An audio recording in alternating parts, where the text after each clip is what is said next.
There YouTube, welcome back to the shop. So today was going to be a little bit of a little comeback video. I had basically taken a break from any extracurricular activities to really focus into work and get through a whole bunch of projects for the last 2 weeks. So today we came back. We were going to be doing a 117 stage 4 kit on this 2020 Breakout.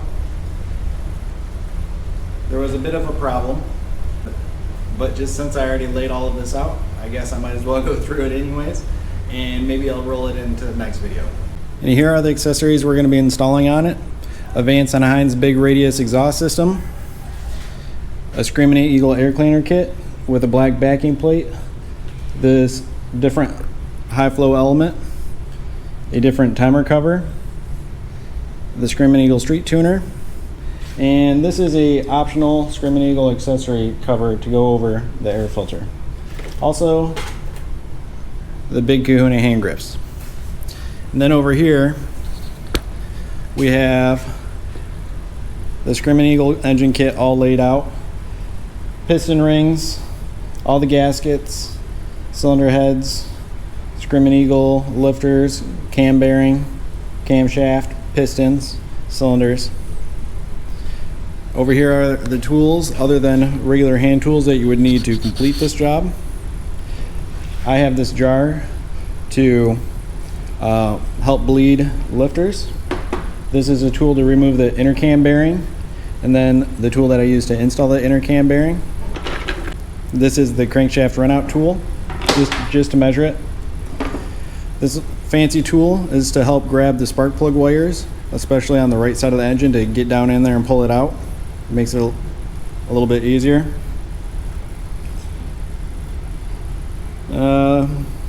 It doesn't say who makes them. These are a tool that we just kind of get from Harley-Davidson. When new models come out, they send us all the tools that we need to work on them. That's one of them. A straight edge of sorts, a camshaft locking tool, feeler gauge. This is a little wrench that helps get in to get the engine temperature sensor out. Normally I just pop the connector off of it and use a 13mm wrench, but this is the actual correct tool for it. And then this is the correct tool to remove the automatic compression releases. It's slightly different than a twin cam one. A twin cam one is slightly longer, but if you have the cylinder heads off the motorcycle, you can use a twin cam automatic compression release if you have one. But this is the Milwaukee 8 specific version. This is a little tool that I've rigged up. It's just a little elbow. So for oil cooled vehicles, when I'm cranking it over and I have the oil manifold off that's on top of the engine, I can put this on and clamp it on so I can watch the rocker arms roll over and build oil pressure. Assembly lube, I have 2 tubes just because this one's almost empty. The same with that one. And then these are just some spacers that I pressed onto a set of old head bolts with a little plastic washer to use as cylinder hold downs. But you'll see through the video that I went through, pulled out all of the components to inspect them. I double checked the ring end gap real quick just to make sure everything was right there. We already have our new camshaft bolts, our new camshaft spacers, and we made sure that everything was all correct. So we went through all of that work. Initially, yesterday, before the end of the day yesterday, I got the work order that we're going to be doing this project. And then I double checked that I had all the correct part numbers to what was on the work order. And then I double checked that I have the actual correct parts. So for this, we were excited to do this project. I was excited to get into it and do it. So we pulled everything out of the packages, and there was a slight oversight of where instead of this should actually be a 114 to a 117 engine kit. The engine kit that I have is the wrong part number. It's a 107 to a 114. So at least I caught it now, I guess, sooner than later. You know, as far as pulling the whole engine apart and having the wrong cylinders and pistons. Well, at least the wrong pistons. So I don't know if I'm going to include this part in the video. Maybe the whole day will change into just kind of what I'm doing for the day, I guess. But now I'm going to have to get up with the parts department, figure this out. I've only spent an hour and a half getting all this stuff together and double checking things and cleaning things and checking things to find out that I have the wrong stuff. So I guess that's life for you. So today's productivity is right in a crapper, but let's continue on and see where we end up. Maybe the customer will want the exhaust system and the air cleaner on, and then he'll bring it back at a later date when we have the engine kit because we don't have it in stock. Maybe we'll get that thing next day, who knows. That's where I'm at right now. We were excited, now we're disappointed, and we'll see where we end.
Just that since the handlebar grips were like the only thing that we could do today, I felt like I wanted to get them on there. But if you do handlebar grips, you want to do the left side first because the accessory grips are oriented in such a way where the switch housing determines where the grip is going to face. And then on the right hand side, there isn't any sort of like indexing line, so you can have it rotated in any direction. But if you want to be cool, you want to make sure that your bar and shields are lined up and even. So this 114 is done for today. I'm going to pack all of its exhaust system and air cleaner stuff up, put that off to the side for safekeeping, put the 114 kit back in the box, and we'll continue on with a different project. Normally a situation like this, I would be awfully angry, but I don't know. I don't know if it's because like I feel like I should have caught that before I unboxed everything, or I don't know what the deal is, why I feel not so angry, but it's a good way to waste a couple hours and not get paid for it. But those kind of things happen. I guess that's real life, you know. Accidents happen, so whatever. I guess we'll just continue on and get to the next project. Thanks for watching. Like and subscribe. We'll bring you back when we actually do have the stage 4. Yes, when we actually do have a stage 4, the 117. If you're questioning why he did the 117 kit versus if you were just going to say 131, it's because the 117 kit and the SOFTAIL platform can be pushed under the warranty. So the 131 is not approved for SOFTAIL platforms as far as the warranty aspect of it is through Harley-Davidson. So that's the deal. But let's get back to cleaning up.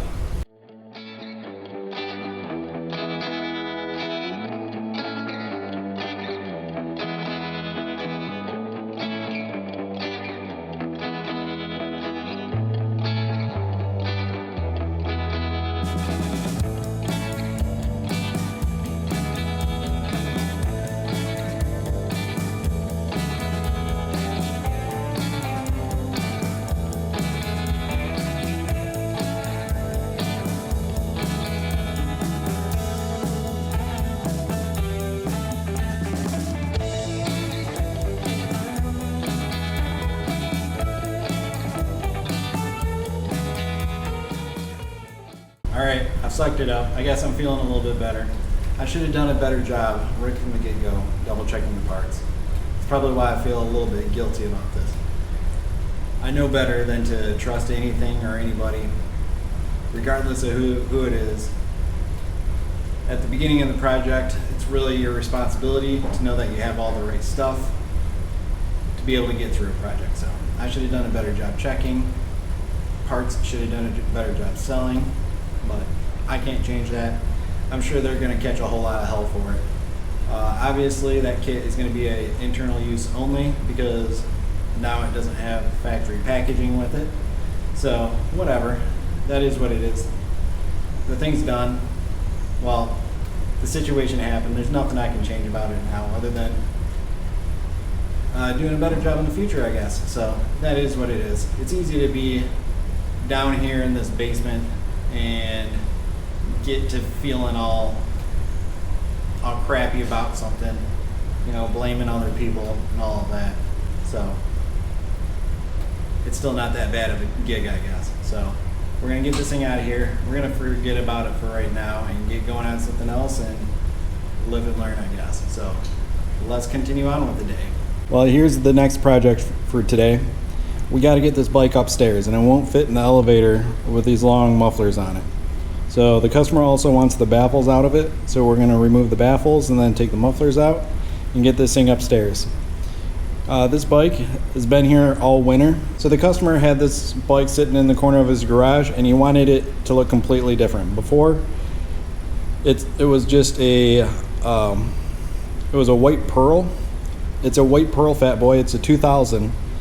And he hadn't ridden it in years, and it had like pro stock low handlebars on it and completely flat front wheel, like a completely smooth front wheel on it, front and rear wheels. So he brought it in and he said he wants it completely different. So that's where it has the really tall Cholo bars on it.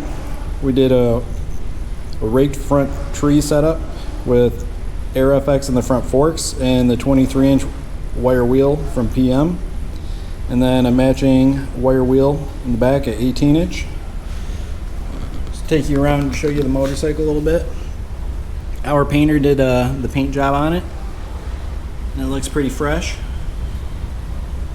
After I had the whole bike together with everything chromed out on it, he had seen my motorcycle, and I have a bunch of candy red powder coated parts, and he kind of fell in love with that candy red, and he wanted to do gold. So then I pulled it all back apart, and then the powder coater did it's a gold candy on top of the chrome. So it has like, it's translucent. You can see through the gold down to the chrome.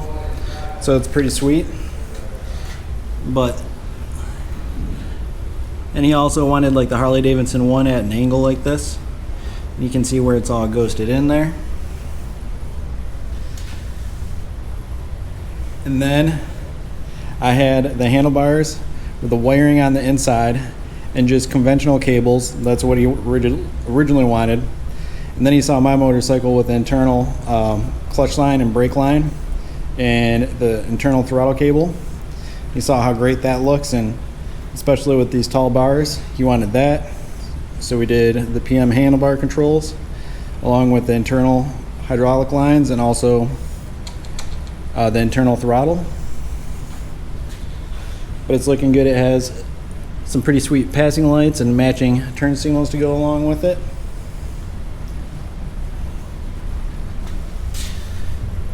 Like I said, it's a 2000 Fat Boy. And then this is a Performance Machine open belt drive. It has like a little safety cover, but he wanted a completely open belt drive, so that's why it's open. It's got a vintage kind of Springer horn on it. And these are the buttons for the air ride, front and rear air ride, and the passing light.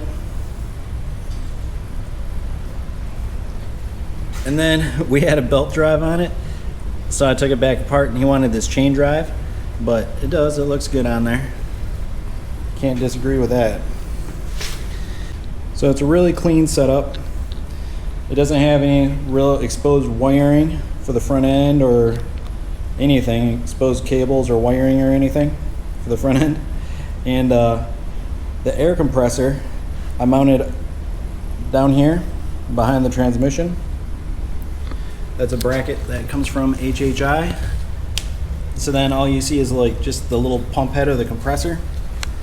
And then the air tank, I built a bracket that fits down on the bottom of the handlebar riser bolts. So the air tank is up in the nacelle, right behind the headlight, along with the solenoids. It has a solenoid block for the air ride. So all of that's up and hidden inside of the nacelle. So it's a really clean setup.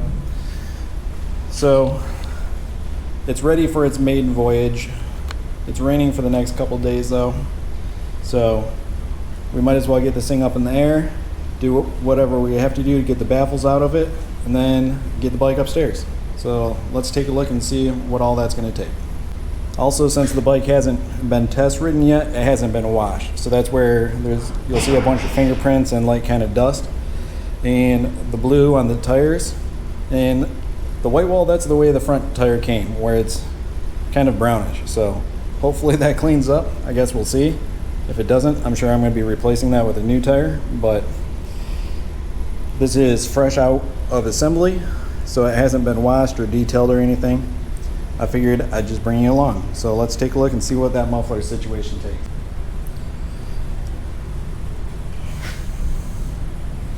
I really like this taillight.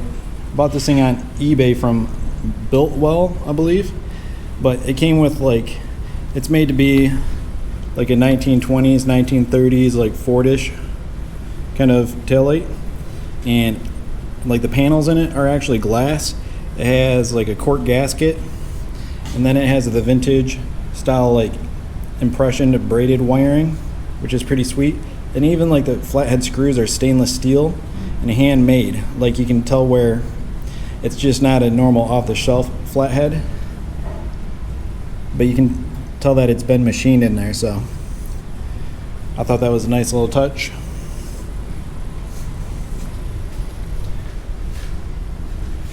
All right, so that's enough messing around. Let's get to seeing what it's going to take to get these mufflers off of here.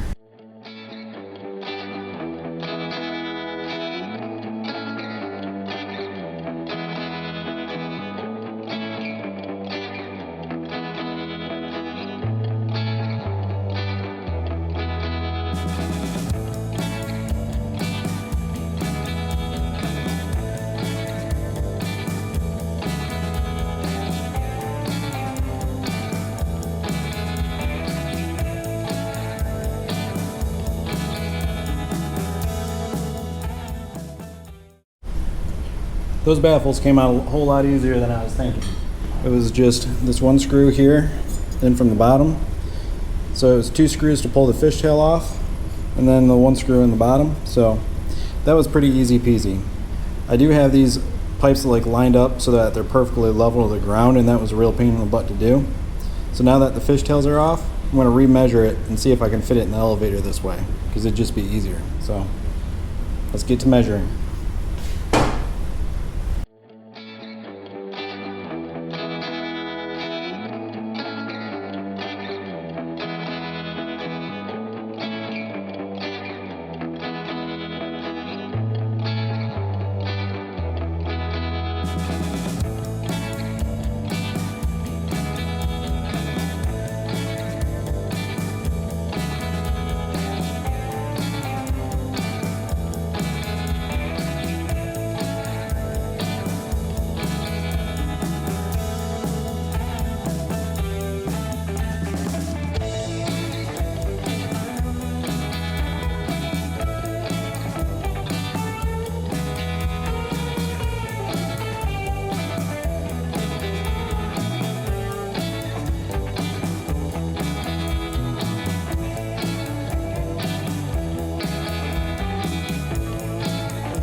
While we're back here, I figured I'd just show you this one too. This is another bike that I built here at the dealership. This one's a 2010 Road Glide, and it just came in for some skid plates for the saddlebags. But we did the saddlebags and the bonded side covers and all of the rear saddlebag speakers. Also the inner fairing and all the speakers in there. There's also speakers down on the inside, so it has 6.5 up front. And then I built a bracket on the inside of it so it doesn't have anything holding the fairing up from down here, like how they normally have like support bars down to an engine guard and everything. This one also has air ride in the front and rear. And I want to say this last year we bonded in the Eagle Beak trim and also the windshield, so it's all one piece. This one has a supercharged. See, it's got a Pro Charger on it. It has a supercharged Screaming Eagle 120R.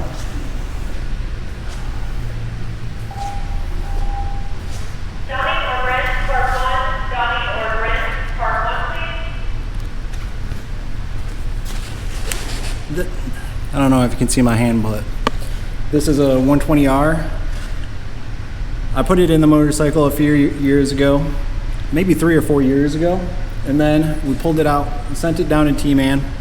He lightened the flywheels 10 pounds, special rods, special everything, and I want to say it runs just about 12 pounds of boost and makes 220 horsepower and 180 foot-pounds of torque. This thing's been together for a few years. Like I said, it's just in for the saddlebag.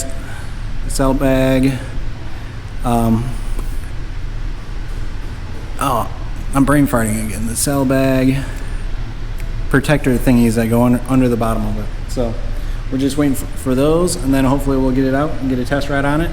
This one's always a whole lot of fun to ride. So it looks like it's drying up outside, so maybe we'll get to ride that SOFTAIL today and see how that thing goes. So let's check it out.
So that was pretty successful. That's honestly the second time I've heard that bike run, and everything's fresh on it, like the front end, the rear end, the wheels, tires, cams, lifters, gas tank, handlebars, clutch, everything is pretty much like brand spanking new on that bike. So we got a dealer plate, so I'm going to go put that on real quick and let's go take it for a test ride and cross your fingers that we don't get left stranded or something. But let's see how that thing goes.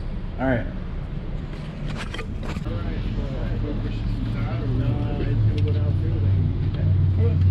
One other thing, do me a favor. Do you mark on this sheet? I didn't touch it. When I bought it off my dad 6-7 years ago, he had a hidden key on it somewhere.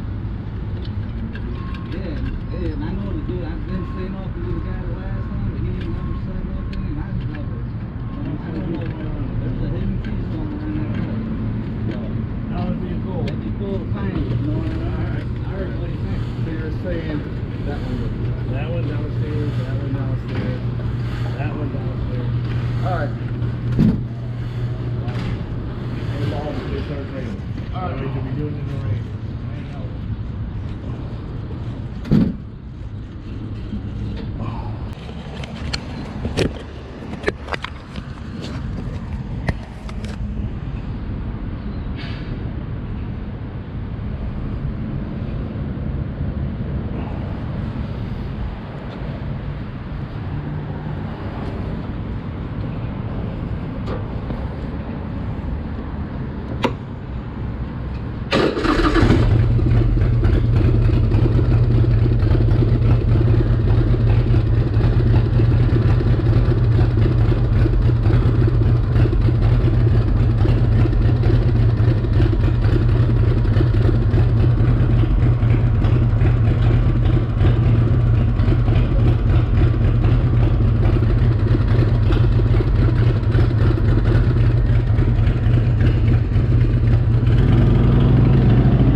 that was a pretty successful test ride. There's a little work to do with the carburetor, but I'm just making sure nothing's leaking. Just checking the whole bike over, really. You know, when you do projects like this, there could be 1,000 little things that you touch. So you just kind of want to double check everything.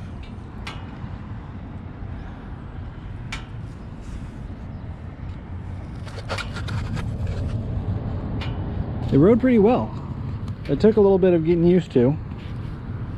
Like, having the bars this far forward isn't exactly the way I'm used to riding motorcycles, but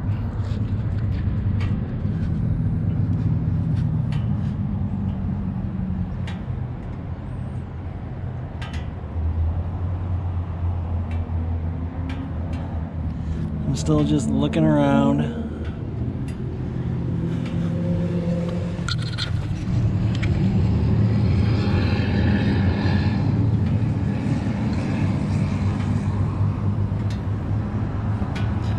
Checking for any type of loose bolts or oil or anything. Absolutely anything.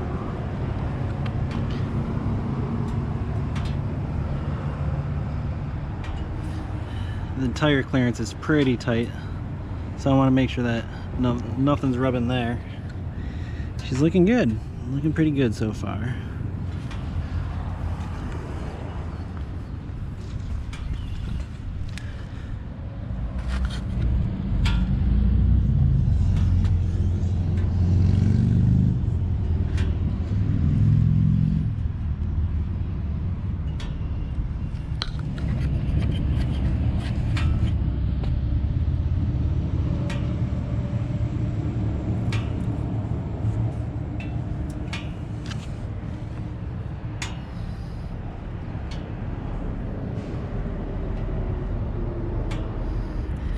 Oh, that bleeder screw is leaking.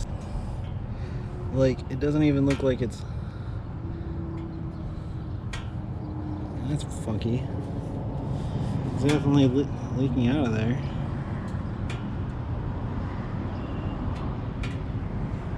Doesn't look like it leaked on the tire or anything.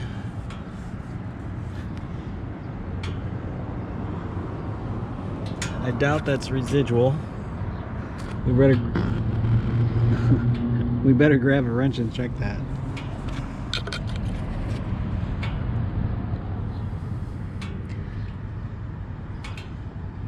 That's all residual from putting those fittings in the oil tank. It has a new oil tank in it too. So nothing unusual there.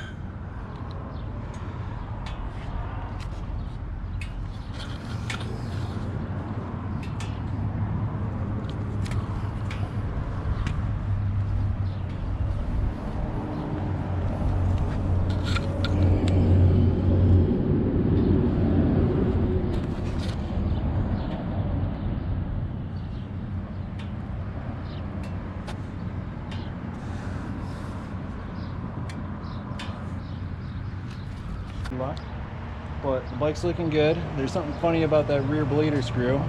I'm going to tighten that up. I'm going to fill it up with gas and test ride it on another day and tweak the carb a little bit. But let's go and see what the next project's going to be. So I'm glad to get this one test ridden. You know, these type of projects are always nice once they come in the building. They're nice to work on. It's a lot of fun, but it gets to be a certain point where it's been around so long, you're happy to see it go back home. So hopefully we're going to be at that point. All right, let's continue on with something else. All right, so the next task to do is to put these baffles with the rest of the customer's takeoff parts. So just so you can tell how many new parts that is, that's a whole exhaust system, a front wheel, passing light, belt guards, handlebars, master cylinders, a bunch of other stuff, front fork guts, rear shocks, footboards, foot pegs, rear brake caliper, transmission cover, headlight trims, a cable operated side door stuff, swing arm covers, seat, oil tank, rear fender, primary, trees, front forks, seat, rear wheels back in there, front fender, fender struts, primary, one fender that wasn't long enough, another fender that wasn't long enough, and that's how much work we put in that Softail. Quite a bit. So it'll be nice to get on to a next project. Alright, so apparently that situation this morning with the wrong stage 4 kit for that breakout turned into a bit of a situation, I'm told. So, or I don't know, whatever the deal is. So apparently the customer really wants that motorcycle, which I understand, you know, whatever. So the dealership picked up another stage 4 kit from another dealership. Currently our driver is en route to go pick that up. So I'm going to be starting on that, fingers crossed, first thing in the morning. And I'm basically waiting on that thing. So in the meantime, I have another 131 to do on a brand new 2020 Road Glide Special, I believe. I'm not exactly sure, but it's a Road Glide. But it is a 114. The guy's already bought the 131 kit. It's brand new. I think it has 13 miles on it. So he wanted the cylinder heads and the cylinders for the 131 kit diamond cut. So we sent these over to Diamond Heads. So while I'm waiting on the 117 kit from the other dealership to make its way back here, so I can make sure it's exactly what I need and all the parts are there and everything's good before I crack this motorcycle open, I'm going to do a little bit of background checking on these and make sure that these things are all good, because I don't want to get stuck in a situation again like this morning. So trying to live a little bit smarter. I guess life could be a whole lot worse. It was a lot of fun riding that Softail. It took a little bit of time getting used to, you know, after this morning and the bummer that went on with that. It was nice to get out in the sun and finally ride a motorcycle a little bit rather than just be stuck down here in the basement. But I'm pretty tall. I'm like 6'2", or 6. I think I'm 6'2", and the customer, I want to say, is like 6'4". So reaching the handlebars, that's exactly where he wanted it, and it felt like I needed like a reach seat, like I was trying to scoot up on the tank a little bit. But you get used to it. So it was a pretty fun ride. I'm waiting for it to cool down, fill that Softail up with gas, and then I'm going to tune the carburetor on another day. And hopefully that bleeder screw, I tighten that thing up. It's looking good. And that'll be a project for another day. Test riding that thing and tuning that car. So let's check out these diamond cut cylinders and heads and make sure that we have everything ready to go for that project, because hopefully we would do the 117 kit that's en route on the Softail, then jump to this and do this 131 kit. So enough talking, let's crack these boxes open and get to it. Just in case you were wondering, I did double check, and the vehicle is currently a 114, this Road Glide, and the original kit was ordered correctly for the 131. So looks like these went right down to Las Vegas, down to Diamond Heads. So that's cool. Some real legit stuff. Let's open this one up. I just want to make sure that everything looks right, that there isn't any, you know, heaven forbid that there's a scuff or a scratch or a ding or something. That's definitely going to have to be figured out before I put this engine together. So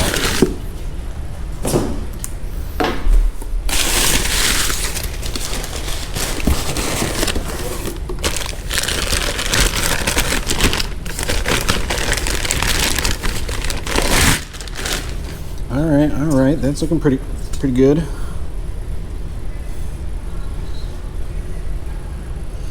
What do you think? I like it. I like when they do the bottom down here too. This is the first time I'm ever going to put a set of diamond heads and cylinders together for the first time. Usually I'm just working on a bike that has them, but kind of a classic, or it's kind of a little more old school style, but I like it.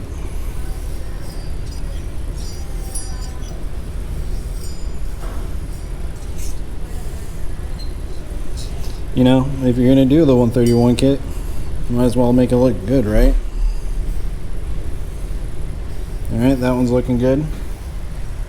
Let's put it somewhere safe. Here's the second cylinder.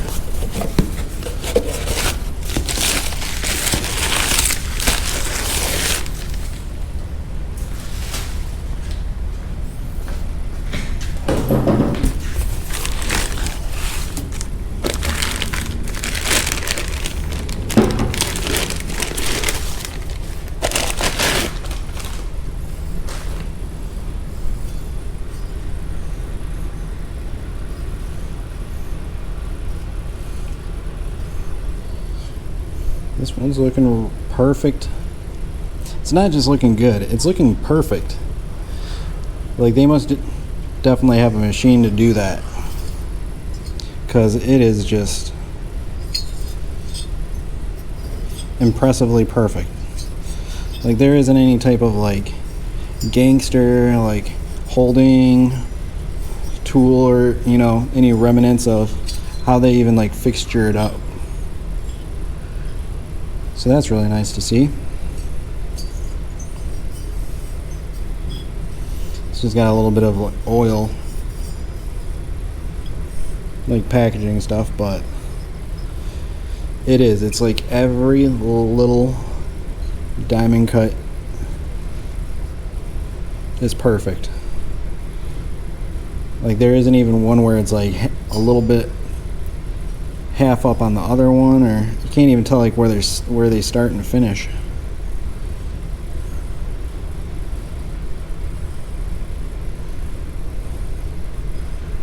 Cool. All right, let's look at the cylinder heads.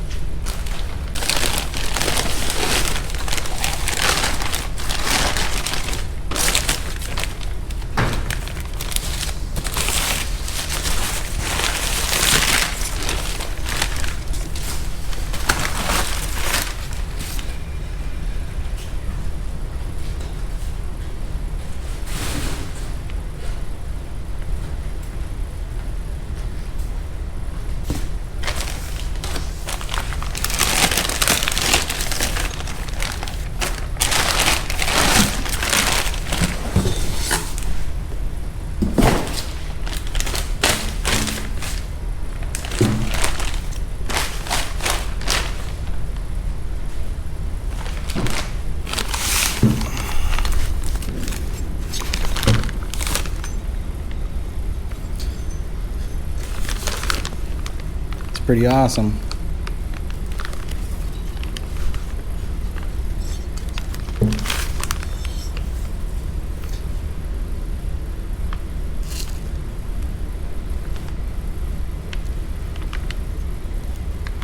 Wonder how they do that.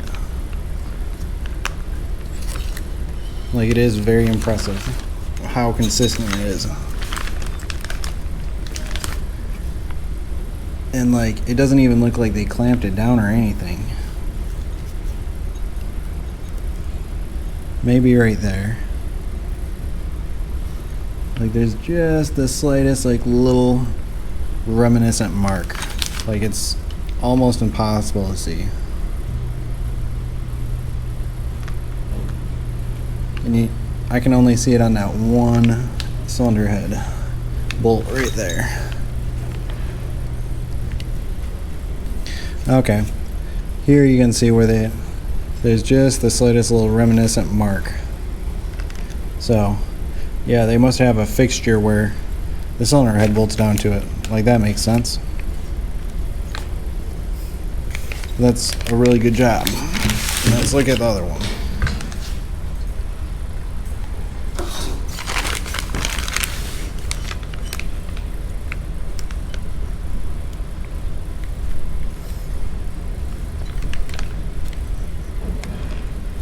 Yeah, same thing, just the slightest reminiscent mark of where something just barely fit on it. That's kind of a funny little machining mark. Like, I don't know if you can tell, but it's all like black and discolored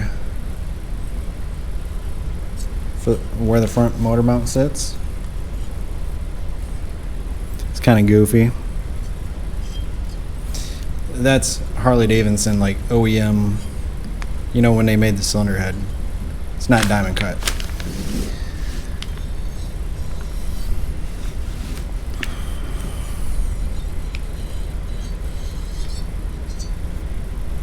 She's a little dusty, so we'll need to clean it off pretty well. I always clean all of them off before I put them on the motorcycle anyways. You never know like what type of, you know, dirt gets stuck in that passage or that passage, or, you know.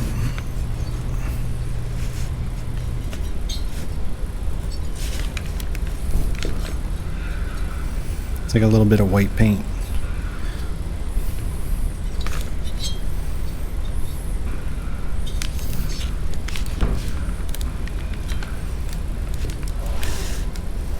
You know, they do a really good job like cleaning up after, you know, they're cutting it and doing the diamond cut end of it. Like, I haven't seen like a single chip or like, you know, a little piece of aluminum or anything anywhere. Just this latest little dust.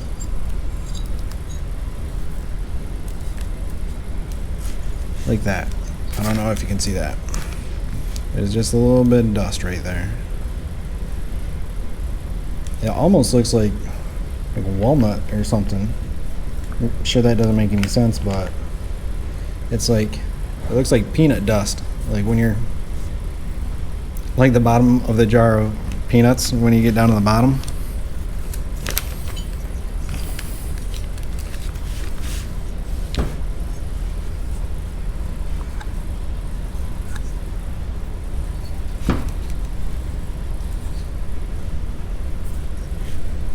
But it even looks pretty clean down in the ports and everything, so that's cool.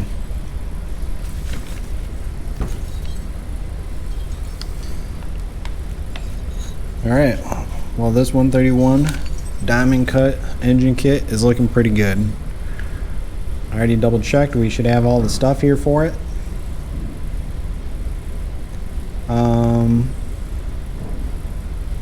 Yeah, so we're gonna put this off to the side. We're waiting on that 117 kit, and I don't know, I'll find something to clean in my bay till then. There's a little bit of me that wants to just tear into that breakout, have that whole engine torn apart, but situations like this are like the perfect way to get burned on something, other than how it happened earlier. But everybody in the dealership knows about this motorcycle now. Everybody is involved. Everybody is rushing and racing around.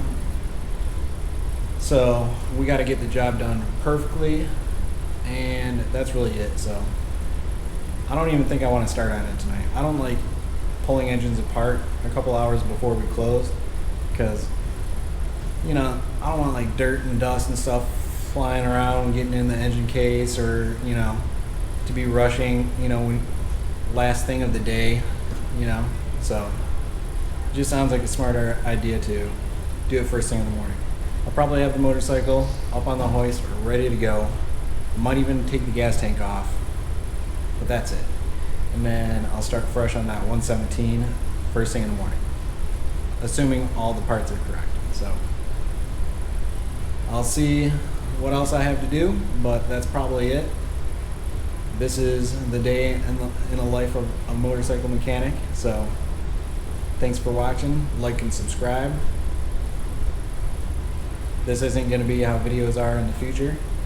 It just happened to be how today turned out. So thanks for watching. Like and subscribe.